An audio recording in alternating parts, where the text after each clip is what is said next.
live line right now. One of our favorite guests, Jenn Jolly. Hi, Jenn. How are you? Hey, good morning. I am like a kid in a candy store. That's how I am this morning. I am surrounded here in the Las Vegas Convention Center and really all over Las Vegas by the equivalent of 50 football fields worth of shiny new tech toys. It is fascinating. Hey, you know, we were supposed to meet there this year. What happened? Who dropped the ball, me or you? I'm pretty sure it was you, but I mean, I'm not naming names, but... Yeah, CES is a fascinating place. I've probably been to 20 or 25 of them over the years. And, wow. It's incredible. So tell us, I mean, what's happening? What's hot? What are we going to be looking at on our store shelves come this Christmas? Well, I'm a relative newbie compared to you. This is only my 11th show, but what's really standing out to me this year are how many various versions of robotics that I'm seeing in everything. I mean, I'm talking robots in every shape and size, but also robotic features in tons of new gadgets, voice control, and AI in everything, even the hottest, newest televisions. You know, CES is all about TVs, TV screens. Well, right now I'm standing in front of the Hisense H6. It's a 4K UHD ultra high def TV. But what's really special, Amazon Alexa is built in. That means you're sitting there and you can do everything, work your entire TV with just your voice.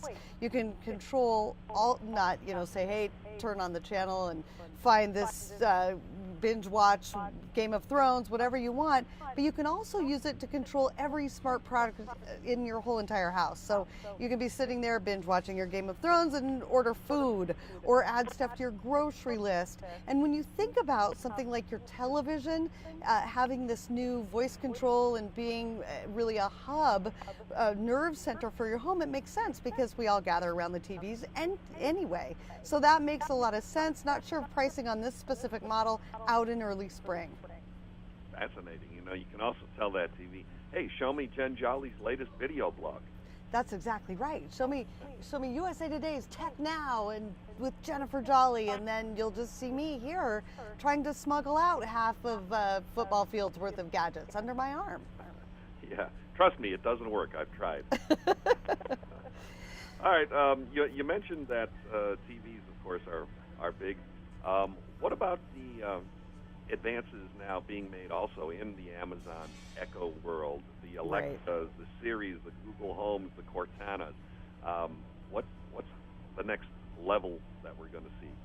Well, the next level, a good example of that would be LG. They just unveiled and showed off their AI brand, the ThinQ. It's their own artificial platform that will connect everything, really like a Jetson home of the future.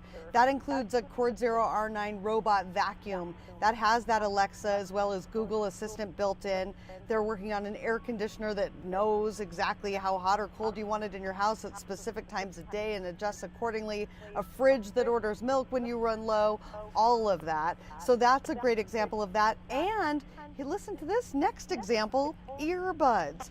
Jabra just unveiled their new Elite line. That's another amazing way voice assistants are now in everything, completely wireless in this new Elite line. No tangled cords, and you don't have to choose between, let's say, a clear phone conversation and great sounding music. So they unveiled the Elite 65T, up to 15 hours of battery life. Plus they have an active cousin, the active version, which is the active 65T.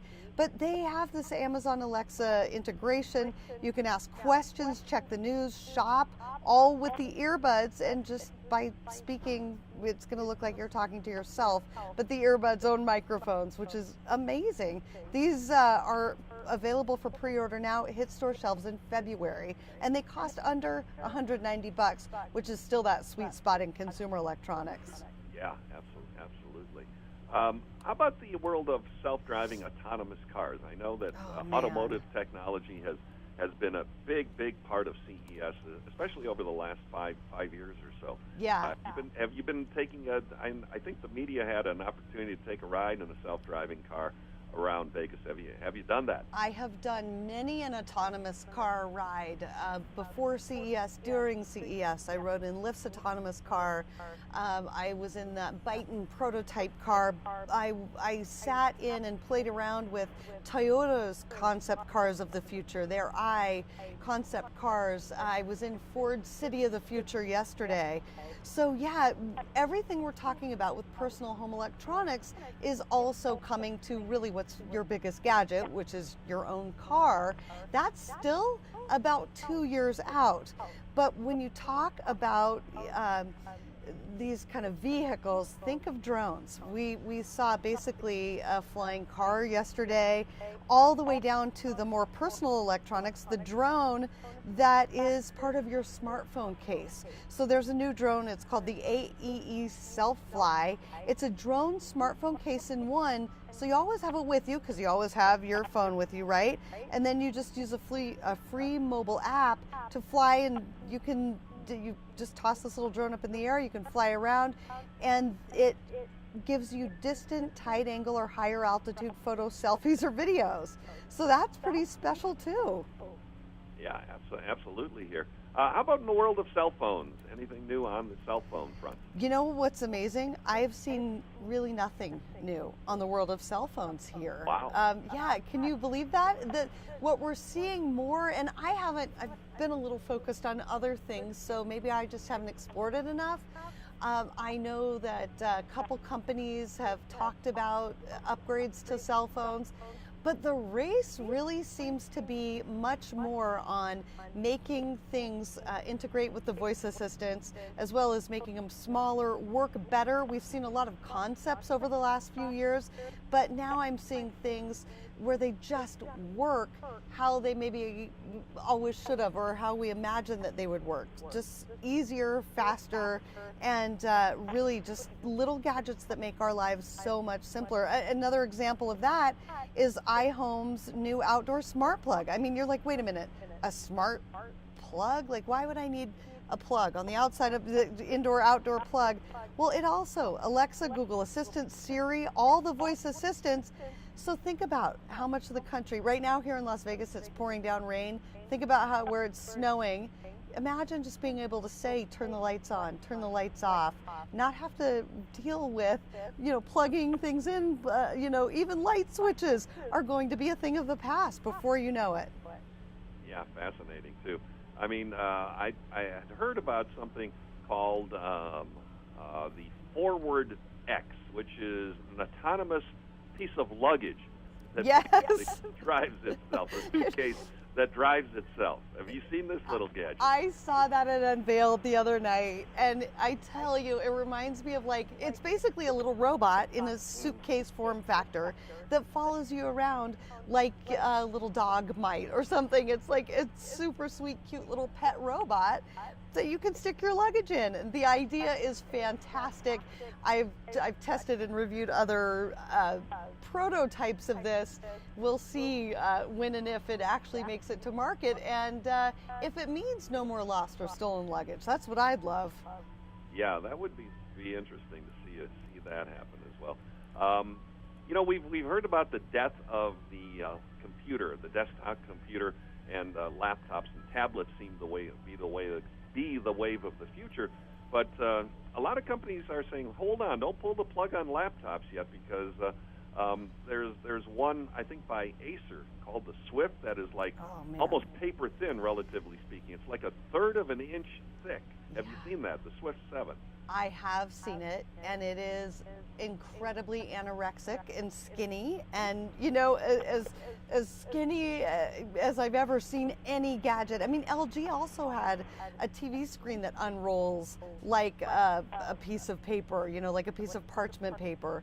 And there's no way laptops, tablets are going away anytime soon. It still remains our primary device. What I'm seeing is that they're morphing into more like, kind of like what the Amazon Echo Show, where it's that tablet interface touchscreen, but it's also a smart home hub that you can work with voice control. I actually, I'm under embargo, but I saw the best example of that. I'm not allowed to talk about it until tomorrow, but I've saw the best example of that I've ever seen, and big things coming in that direction as well. Can you give us a little hint? Well, it's what the Amazon Echo Show should have been and what we all thought it could be. And let's just say Google is giving Amazon a run for their money. Their Google Assistant, voice assistant, coming out in a lot of beautiful new screens. All right, well, we're looking forward to seeing some of these things from the Consumer Electronics Show under our Christmas tree in only 50 weeks. Hey, Jen, have a great time. Make sure you keep those tennis shoes on and stay hydrated and have fun. That's right. Comfy shoes and miles of water. You got it. Yep, definitely next year. I've put it on my calendar okay. already. I'm going to hold you to it. Yeah, and maybe we'll do the Wake Up Show interview live from there. That would be awesome. I would love it.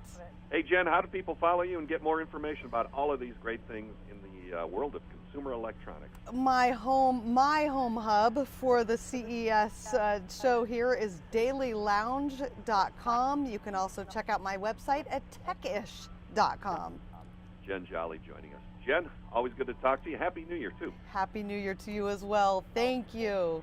All right. Talk to you soon. All right. Thanks. Jenn Jolly joining us from the Consumer Electronics Show. That really is a fabulous, fascinating show. If you ever have a chance to go along, it's closed to the public. It is open only to members of the trade and to the media. But if you ever have a chance to tag along, it is a great tech junkies universe. Lots of fun. So check that out. All right, Bill Lyle's going to be in the house shortly.